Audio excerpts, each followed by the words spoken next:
Well, I never thought today would be the day that I would take a look at this game. Now, before the actual review starts, I should state that this game in question has sensitive topics. One that will no doubt either result in this video either getting age restricted or my channel getting a strike. What I'm saying is, if you're uncomfortable with any mental health related things such as depression as an example, I do recommend clicking off this video. If you're still here, welcome to my review of Doki Doki Literature Club Plus.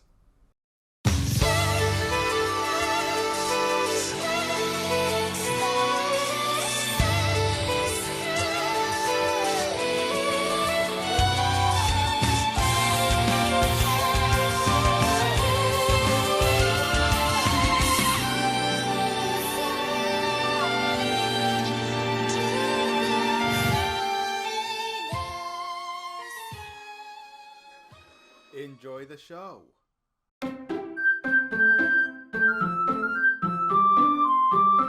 Hello everyone and welcome back to a brand new review. Tonight's game in question is Doki Doki Literature Club. Doki Doki Literature Club, roughly translating to Heart-Throbbing Literature Club, or for short DDLC, is a visual novel developed by Team Salvato and was the brainchild of Dan Salvato, who, a bit of trivia, was a Smash Brothers modder.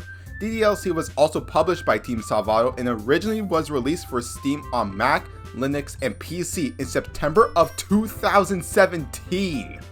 Good God, has it already been 4 years since the original release of this game? I swear, time is moving faster than Sonic and Unleashed. For this review, I'll be using DDLC Plus, published by Serenity Forge, released just a few months ago for home consoles, including the Nintendo Switch, which also has some extra content. Now it's my personal history with DDLC. Well, it's not much, I'll be honest, but back in freshman year, I want to say I was binging visual novel content like crazy. But before I ever heard of DDLC, it was FNAF visual novels. But how I came about this game in particular was via the Smosh Games Honest game trailers on it. I would later watch Jacksepticeye play it and later Bijou Mike, which is actually how I discovered his channel along with whole mods the community made. But with personal history out of the way, here's the question. Is DDLC/DDLC Plus any good? And is it something I would recommend to you? Let's find out. So the game opens up on our main character, who, in my case for the sake of comedy, I'm calling Cuck, greeted by his childhood friend Sayori, who invites Cuck to join the high school literature club. As a remedy for his insecure nature, Cuck reluctantly joins and is greeted by 3 more members. This includes the token weeb Natsuki, shy bookworm Yuri, and the club president Monica. Now, upon first glance, you could notice one thing. Monica is the only one without an I at the direct end of her name, like the other 3. Now, after each day passes, we are instructed to write a poem to try and appeal to one of the 3 club members. Why can't we try to appeal to Monica? I have no idea. Now, as each day passes, the club prepares for a cultural festival, where it's then revealed that Sayori suffers from depression. The player then assists either Yuri or Natsuki, in my case I chose Yuri, where either of them attempt to kiss the protagonist before encountering Sayori again. Now Cuck has one of 2 options after Sayori confessed to him. Either he has similar feelings, or friend zone her. In my case I chose the first one. But regardless of what you chose, this is where the game descends into madness. Monica shows the player an uncharacteristically morbid poem that Sayori allegedly wrote saying, "Get out of my head," more times than Red Rum was said in The Shining. Cuck then rushes to Sayori's house only to be shocked that she hanged herself and the game abruptly ends. Now we're sent back to the main menu where every save file is either corrupted or deleted and the game starts the same way it began, though Sayori is noticeably missing and every character doesn't remember her existence, and it's Monica who introduces Cuck to Natsuki and Yuri. Now the game does continue as normal outside of slight distortions. It's here that it's also revealed that Natsuki is malnourished and Yuri is basically a borderline yandere. Now later Yuri confesses to Cuck, and no matter what you choose, Yuri starts laughing before shanking herself, and you're forced to spend the next few in-game days with Yuri as her eyes lose color and the blood dries, which I'll admit is really good attention to detail. Morbid, yes, don't get me wrong, but good attention to detail nonetheless. After that, Natsuki comes in and vomits at the site, where Monika proceeds to delete Yuri's and Natsuki's character files and restarts the entire game. And it's here where the player is sat in what remains of the literature club with Monika sitting across, and she reveals that she is self-aware. To summarize everything else before the big reveal, Monika is basically jealous that she wasn't a romance option but a mere bystander, so she used her ability to amplify negative traits in her fellow club members to stop them from confessing to cuck, which obviously resulted in failure. After that sudden revelation, it's also here where Monika confessed her love to not the protagonist but the player due to me being real and not a set program script, basically.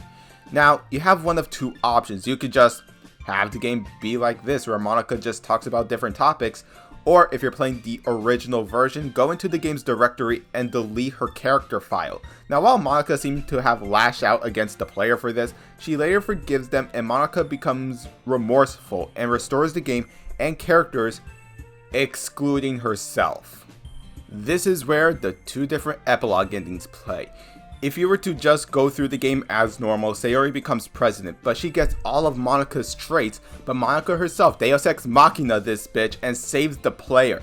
Upon realizing this is all meaningless, she deletes the whole game while the credits roll while she plays a song called Your Reality that she wrote to the player. The game then concludes with a note from Monika saying that she disbanded the literature club because no happiness can be found in it. Now, if you were to be very thorough with the game, a more positive version of the epilogue plays, where Sayori basically expressed her most profound gratitude to the player for being very thorough with the game and being very mentally supportive to each club member. The credits play as normal though. Monika doesn't delete anything. Instead of a note from Monika, it's from Team Salvato himself describing his intentions with the game and his thoughts on video games as a whole.